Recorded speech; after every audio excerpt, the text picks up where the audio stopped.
அனைவருக்கும் வணக்கம். உங்கள் மேட்டூர் ஐப்பன். பாருங்க, விவசாயம் வந்து சொல்லப்போனா இவங்க மண்ணை பொண்ணாக்கக்கூடிய ஒரு விவசாயத்தை சார்ந்த இவங்க தான் முக்கியமானவங்களே. இப்போ சொல்லப்போனா நம்ம நாட்டின் முதுகெலும்பு அப்படின்னு சொல்றாங்க இல்லையா, இந்தியாவுடைய முதுகெலும்பே இவங்க தான். காரணம் என்னன்னு கேட்டீங்கன்னா, இவ்வளவு பெரிய மண்ணை கூட வந்து இவங்க தான் பொண்ணாக்குறவங்க. இது மட்டும் கிடையாது, இந்த மாதிரி பயிர் அப்படிங்கிறதெல்லாம் அதை பற்றி நெல் அப்படிங்கிறது வந்து இவங்க எல்லாமே இந்த வயலில் வதியில் இறங்கி இவங்க நெட்டு கொடுத்தா மட்டும்தான், இவங்க வதியில் கையை வச்சா மட்டும்தான் நீங்கள் சோத்தில் கை வைக்க முடியும். நீங்கள் பெரிய ஐஏஎஸ் அதிகாரியாக இருந்தாலும் சரி, நீங்கள் முதலமைச்சராக இருந்தாலும் சரி, பிரதமராக இருந்தாலும் சரி, இவங்க வேலை செஞ்சால் மட்டும்தான் நாம் சாப்பிட முடியும். இதுக்கு முக்கியமான காரணமே இவங்க தான். இது நம்மளுடைய நாட்டின் மண் பொண்ணு இவங்க எல்லாமே இவங்க தான். இவங்க பாருங்க எந்த அளவுக்கு இந்த பயிரெல்லாம் பிடிங்கிட்டு இருக்காங்க அப்படிங்கிறது. இவங்க கிட்ட நிறைய தகவல் நம்ம தெரிஞ்சுக்க போறோம். என்ன கேட்க போறோம்னு கேட்டீங்கன்னா, இவங்களுக்கு வந்து இந்த மாதிரி பயிர் மட்டும் தான் நட தெரியுமா, இல்ல வெவ்வேறு வேலைகள்லாம் என்னென்னலாம் செய்வாங்க அப்படிங்கறத இவங்க கிட்ட தெரிஞ்சுக்க போறோம். வாங்க அவங்களை நம்ம கேட்போம். அம்மா வணக்கங்கம்மா. வணக்கங்க. அம்மா உங்க பேர் என்னங்கம்மா? மாதமாங்க. என்ன ஊருங்கம்மா நீங்க? நாங்க கருங்களூர், சேலம் மாவட்டம் மேட்டூர் கருங்களூர் கிராமத்துல தான் இருக்கீங்க. உங்க டீம் எத்தனை பேர் இருக்கீங்க? எங்க டீம்ல 10-15 பேர் இருக்குங்க. இன்னைக்கு மாலை போட்டுக்கிட்டு வர முடியல, 10 பேர் மட்டும் வந்திருக்கீங்க. சரி, பாத்தீங்கன்னா இப்ப நெல் நடுறது முக்கியமா வந்து காலங்காலமா நம்ம முன்னோர்கள் நட்டுட்டு இருக்காங்க. இந்த நெல் நடுறதுங்கிறது வந்து சொல்ல போனா அந்த மண்ணை பொண்ணாக்கக்கூடியவங்களே நீங்க தான். நீங்க இல்லைன்னா நம்மளுடைய நாடே கூட கிடையாது. ஆனா நீங்க தான் இந்த சிறப்பா எல்லாத்துக்கும் வந்து உணவே சாப்பாடே கொடுக்கறது நீங்க தான். அப்படிப்பட்ட நீங்க இப்ப இந்த பயிர் நடுறது வந்து பாத்தீங்கன்னா இப்ப எவ்வளவு நாள் நட்டுருப்பீங்க? உங்களுக்கு எத்தனை வருஷம் அந்த மாதிரி பயிர் நடுற அனுபவம் இருக்கு? நாங்க ஒரு 50 வருஷமா நட்டுட்டு இருக்கோங்க பயிர் நடுறது. 50 வருஷமா அந்த பயிர் நடுற வேலையை செஞ்சு நாங்க சின்ன பிள்ளையில இருந்தே நடுறோம். சரி, இது காலங்காலமா உங்களுடைய முன்னோர்கள் இது மாதிரி பயிர் நடுறதுண்டா? உண்டு. இப்பதான் எல்லாம் மிஷினுங்கெல்லாம் வந்துருச்சுங்க. அப்பெல்லாம் எல்லாம் கையில தான் செஞ்சுட்டு இருந்தாங்க. சரி, ஒரு ஏக்கரா காடு இருக்குன்னு வச்சுக்கோங்க. அந்த ஒரு ஏக்கரா காட்டை எவ்வளவு எத்தனை மணி நேரத்தில் நீங்க நடுவீங்க? ஒரு ஏக்கரா காடு ஒரு ஆளை பொறுத்த சொல்லுங்க, நடுறத பொறுத்து. ஆளுங்க நிறைய இருந்தா கொஞ்சம் கூடி சீக்கிரம் ஆளை பொறுத்து. கெட்ட போடுறதுன்னா கொஞ்சம் முன்ன பின்ன ஆகும். அந்த தூர போடுறதுன்னா சீக்கிரமா. இப்ப என்னன்னா இந்த மாதிரி சாரி பயிர் நடுறது கிட்ட ஒரு அகத்துக்கு தகுந்த மாதிரி நட போறீங்க. சரி, இப்ப என்னன்னு கேட்டீங்கன்னா, ஒரு காட்டை பிடிச்சி ஒரு லைனை நடுறீங்க. ஒரு 20-10 பேர் நட்டுட்டு வரீங்க.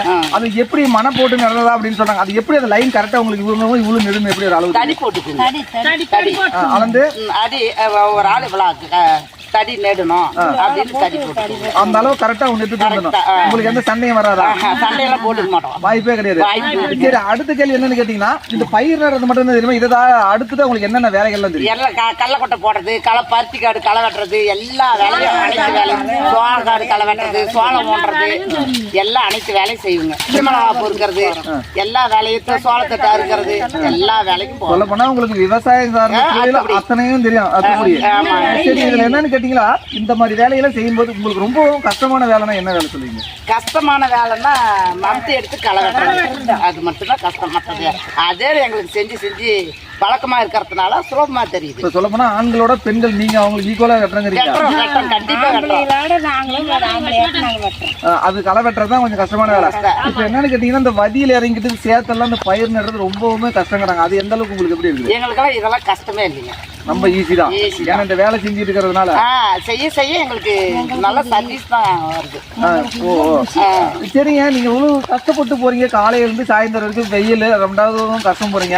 உங்களுக்கு சாயந்தரம் டைம்ல உங்களுக்கு ரொம்பவுமே சொல்ல போனா கஷ்டமாவும் சலுப்பாலாம் இருக்குன்னு சொல்லுவாங்க. அந்த மாதிரி எதுவும் இல்லைங்களா? வேலை கிடைக்கணும்னாதான் மூதை பிடிச்ச மாதிரி இருக்குங்க. வேலை செய்யலன்னா, வேலை செஞ்சுக்கிட்டு இருந்தாதான் எங்களுக்கு உடம்பு கலரா இருக்கிற மாதிரி இருக்கு, நல்லா இருக்கு. ஆமா. சரிங்க, இப்ப வருஷத்துல வந்து 365 நாள் வருஷத்துக்கு எவ்வளவு நாளைக்கு உங்களுக்கு வேலை கிடைக்கும்? இப்போ குறைஞ்சபட்சமா மிஷின் எல்லாம் கண்டுபிடிக்குங்காட்டியும் சோளம் போடுறது, கடலக்கொட்டை போடுறது, இந்த மாதிரி கண்டுபிடிக்குங்காட்டியும் அதில் கொஞ்சம் பற்றாக்குறையா தெரியுதுங்க எங்களுக்கு. வேலை பற்றாக்குறை. ஆமாங்க. ஒரு 20 நாளைக்கு கிடைக்கிற மாதிரி, ஒரு மாசத்து வேலை 20 நாளைக்கு கிடைக்கிற மாதிரி தான் தெரியும். சரி, இப்போ வருஷத்துல 12 மாசத்துல உங்களுக்கு மாசம் 12 மாசமும் கிடைக்குமா, இல்ல ஒரு சில மாசம் சீசனுக்கு மட்டும் தான் கிடைக்குமா? சீசனுக்கு மட்டும் தான் வேலைங்க. மீதி நேரம் சும்மா வீட்டுல இருக்கிற மாதிரி தான் வேலை அப்படி கிடைக்கிறது இல்லைங்க. சிக்கன வேலையை இது பார்த்துட்டு பண்ணிட்டு இருக்கீங்க. சரி, இதுல என்னன்னு கேட்டீங்கன்னா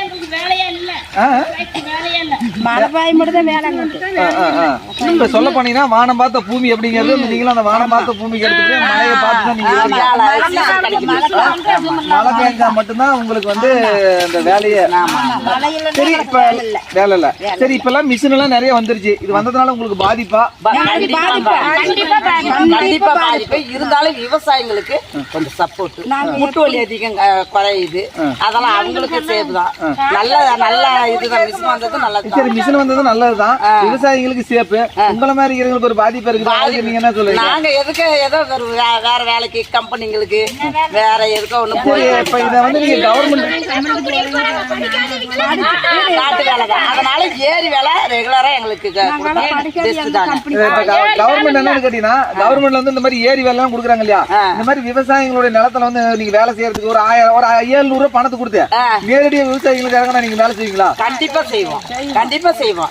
ஏரி வேலையும் காசு வாங்கிட்டு இங்கேயும் ஒரு 50 ரூபா 100 ரூபா கிடைக்கிறதால 50 ரூபா கிடைச்சா கூட இந்த ஏரி வேலை வந்து செஞ்சு கொடுப்போம். இல்ல நான் எப்படி சொல்றேன்னா, இப்ப ஏரி வேலை செய்யறாங்க இல்லையா, இப்ப 250 300 ரூபா கொடுக்குறாங்க, உங்களுக்கு ஒரு 500 ரூபாய் ஏரி வேலையை கொடுத்து நீங்க சும்மா கிடக்குற மண்ணை பள்ளத்துல கிடத்த மேல அள்ளி போட்டு மேல கிடத்த தண்ணி வந்து கீழே அள்ளி போட்டு திரும்பி மேல அள்ளி போட்டு பிரயோஜனம் இல்லாத வேலை செய்யறது.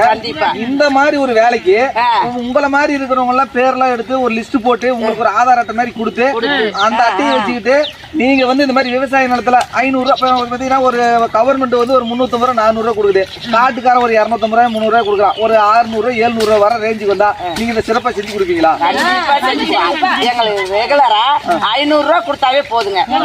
ஏரி வேலை சார்பா 500 ரூபாய் கொடுத்தா போதும், நாங்க நிக்காம எங்கனாலும் பஸ் ஏறினாலும் போய் வேலை செஞ்சுருவோம். இந்த மாதிரி இப்ப சொல்ல போனா நமக்கு இந்த 100 நாள் வேலையை கொண்டு போய் சும்மா வேஸ்டா பண்றத விவசாயிகளுக்கு யூஸ்ஃபுல்லா இருக்கட்டும். இந்த மாதிரி ஏன்னா விவசாயிகளுக்கு இப்ப நவீன இயந்திரங்கள்லாம் வரங்காலதுனால உங்களை மாதிரி இருக்கிறவங்க நிறைய பாதிக்கிறாங்க. இப்ப சும்மா இருக்கிற இந்த ஏரி வேலையை கொண்டு போய் சம்பந்தமே இல்லாத பண்றத இந்த மாதிரி விட்டா விவசாயிகளுக்கும் ஒரு புண்ணியம், உங்களுக்கு வருஷம் பூரா ஒரு புண்ணியம் கிடைக்கிற மாதிரி இருக்கும். சரிங்க, பாக்கலாம். இது நம்ம இந்த வீடியோ மூலமா உலகமே பூரா பார்க்க போறோம். நம்முடைய பிரதமர் மோடி வரைக்கும் பார்க்க போறாங்க, நம்ம நாட்டினுடைய முதலமைச்சர் ஸ்டாலின் அவர்கள் வரைக்கும் பார்க்க போறாங்க. இதை பார்த்துட்டு இதுக்கு ஒரு நல்ல ஒரு தீர்வு கிடைக்கும். நாம அதற்காக வேண்டிதான் இந்த வீடியோ நம்ம போட்டுட்டு இருக்கோம். இப்ப உங்களுக்கு அடுத்த கேள்வி என்னன்னு கேட்டீங்கன்னா, இப்ப நீங்க இந்த மாதிரி வேலையெல்லாம் செஞ்சுட்டு இருக்கீங்க, நீங்க எவ்வளவு வட்டாரத்துக்குள்ள இந்த வேலையெல்லாம் செய்ய போறீங்க? நாங்க ஒரு நெருங்கி பேட்டா மேட்டூர் கட்சி போறோங்க, மேட்டூர் வட்டாரத்துக்குள்ள எந்தெந்த ஏரியா போறீங்க? நெருங்கி பேட்டா, அம்மாப்பேட்டை, ஊரப்பாடி, இந்தாண்ட ஊமாரி பக்கம், இந்தாண்ட கத்திரிப்பட்டி அது மட்டும் போறேங்க. வேலை பற்றாக்குறையா இந்த பக்கம் நம்ம பக்கம் வந்துருச்சு, கல்ல கொட்டுறது, சோளம் போடுறது, வந்துருச்சு. அதனால பற்றாக்குறை சிக்கர் பக்கம் வெளியில லோக்கல்ல செஞ்சுட்டு இருந்தது இப்போ இன்னும் கொஞ்சம் அவுட்டருக்கு போகுது. சரி, இப்ப என்னன்னு கேட்டீங்களா, உங்களுக்கு வந்து உங்களை மாதிரி வந்து நீங்க வந்து உழைக்கக்கூடியவங்க, இந்த மண்ணை பொண்ணாக்கக்கூடியவங்களே நீங்க தான். ஆல்ரெடி உங்களுக்கு சொல்லியிருக்கிறேன். ஆனாலும் உங்களுக்கு வந்து பாத்தீங்கன்னா இடையில வருஷத்துல 365 நாள் பாதி நாள் தான் வேலை இருக்குது, மீதி நாள் வேலை எல்லாம் இந்த அட்டை வேலைக்கு போனா தாங்கிறீங்க, அது முழுசா கொடுக்கறதில்ல.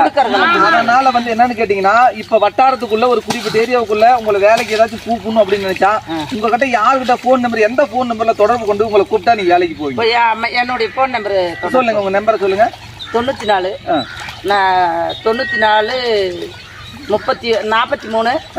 43 சொல்லுங்க. 94 ஆரம்பிங்க. 94 43 34 95 37. இந்த நம்பர்ல இருந்து உங்களை கூப்பிட்டா நீங்க எல்லா ஏரியாவிலும் நீங்க முத சொன்ன வேலை எல்லா வேலையுமே அனைத்து வேலையும் செஞ்சு கொடுப்போங்க. நீங்க என்ன எதிர்பார்க்கறீங்க அரசு? அதை பத்தி சொல்லுங்களேம்மா. நாங்க என்ன எதிர்பார்க்கறோம்னா, எங்களுக்கு அட்டை வேலைக்கு பதிலாங்க இப்படி எங்களுக்கு காட்டு வேலைக்கு இந்த மிஷின் வரங்காட்டி எங்களுக்கு ஏகப்பட்ட வேலையும் போயிருச்சு.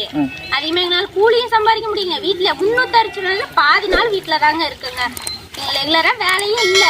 அதனால எங்களுக்கு இந்த அட்டை வேலைக்கு பதிலா இப்ப ரெகுலரா எங்களுக்கு ஏதோ ஒரு வேலை, ஒரு ஐடென்டி கார்டு மாதிரி எங்க ஆதார் கார்டே வச்சு கூட நீங்க ஒரு ஐடென்டி கார்டு மாதிரி போட்டு கூட எங்களுக்கு அதுக்கு தகுந்த ஒரு பாதி சம்பளம் போட்டு கொடுத்தா கூட டெய்லி வேலைக்கு போன மாதிரி எங்களுக்கு ஒரு சந்தோஷமா இருக்குங்க. காட்டு வேலையில எங்களுக்கு ஒரு சந்தோஷமா இருக்கு. அட்டை வேலைன்றாங்க. அட்டை வேலைன்றது ஒரு பாதி நாளைக்கு தான் கொடுக்குறாங்க, மீதி நாளெல்லாம் நாங்க வீட்டுலதான் இருக்கோங்க. அது ஒரு வாரத்துக்கு தராங்க, ஒரு வாரத்துக்கு தராங்க. காட்டு வேலையை எங்களுக்கு ரெகுலரா கொடுத்தா கூட எங்களுக்கு சந்தோஷங்க. நன்றிமா.